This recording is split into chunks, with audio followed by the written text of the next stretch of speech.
Okay, here we go. You have to try to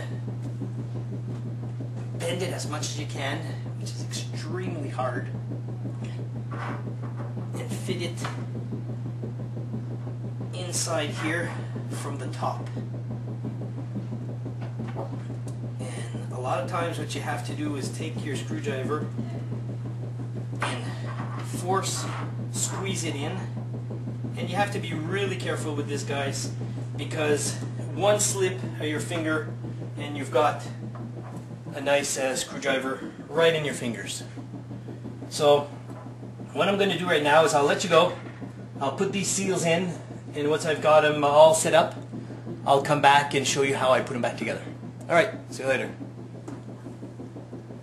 Okay guys, here we go. I was able to put the high pressure seals in our piston heads.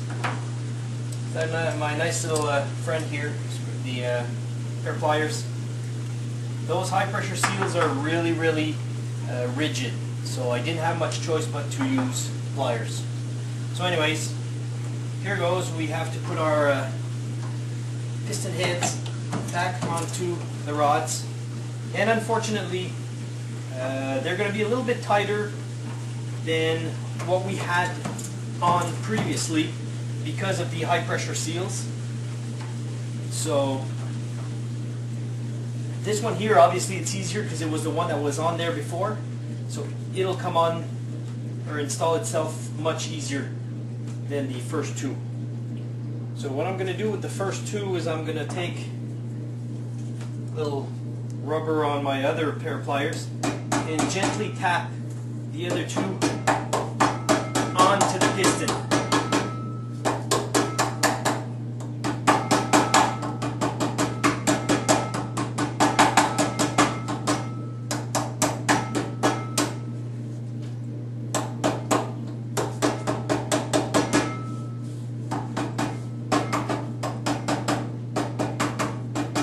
It's a bit awkward here to show to you guys while I'm doing it.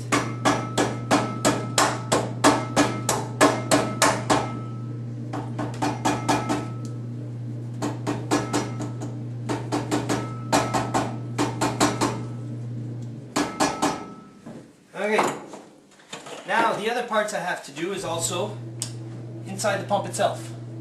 If you notice, there's a couple of O-rings down here, which are these parts here. So if I just go in and gently ask them to come out, here you go.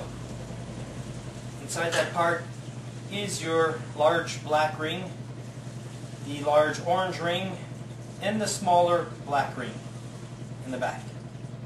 So these three parts will be replaced by the three that came with the kit.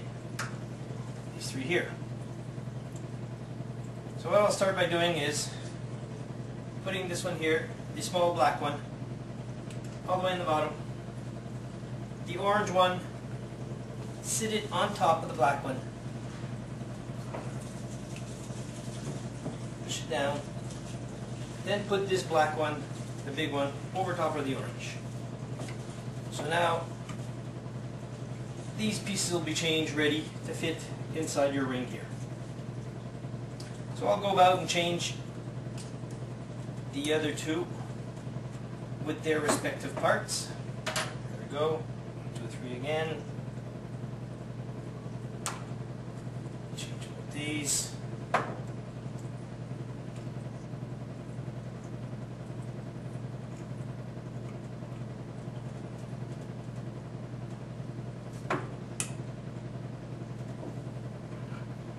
Sometimes you have to use a few tools to pop them into place, because once again they are new. They are a little bit tighter than the old ones because the old ones are used. So, and here's the last one. And I don't know if you can see here on the last one here, the orange one here is starting to eat itself away. Can you zoom into that, Matthew? See the edge of this one here? It's all chipping itself away. So this could be another reason why the water is seeping through. So it's a good idea to replace those pieces. And here we go. Part number 1. Part number 2. Oops. There we go. A little bit of elbow grease. And part number 3. So now that we got these 3 pieces together, what we do is put the pump head back into place.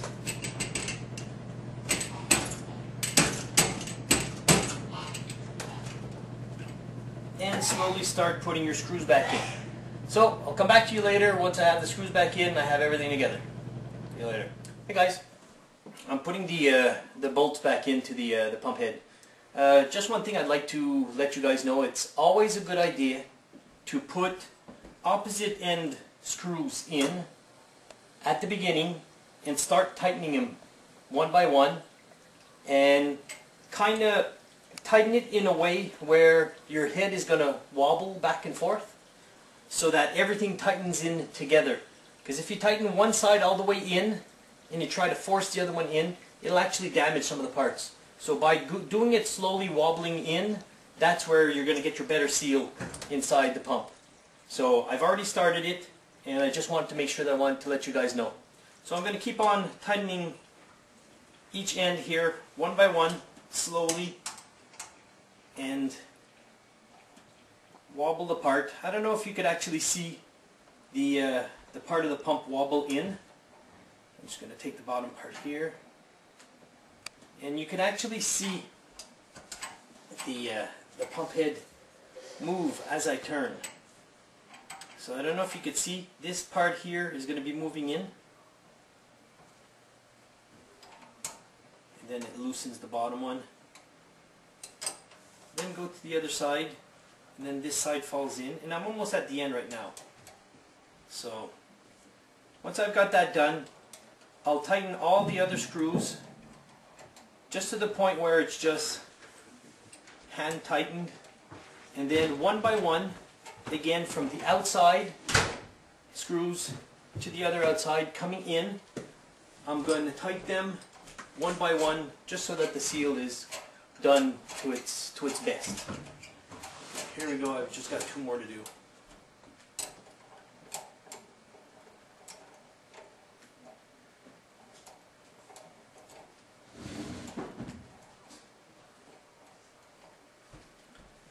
Okay, now for this last one here, I'll turn the key to the other side, because what happens is by doing it this way, you don't get much pressure from this small end. You always get it from the longer piece. So by setting it down there, I'll push it to as far as I can. Then I'll just give it a couple of taps, so I'm sure that it's snug all the way in. Then I go to the opposite end, push it as far as I can, and then 2 taps. I'll go to the top, as far as I can, 2 taps. Now the bottom here, as far as I can, and I'll just come back up here with a couple of taps. 1, 2. Now I'll do the same thing with the ones in the middle.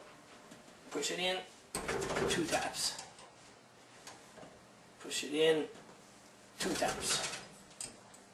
The bottom middle ones, push it down, 2 taps. And push it down, 2 taps. So guys, here we go. I've replaced the oil in the machine, and I've also replaced all the seals from within, and now we should have a nice new machine, and water should not be coming into the oil housing. So there are your tips on how to change the oil and seals. Thanks a lot. See you later.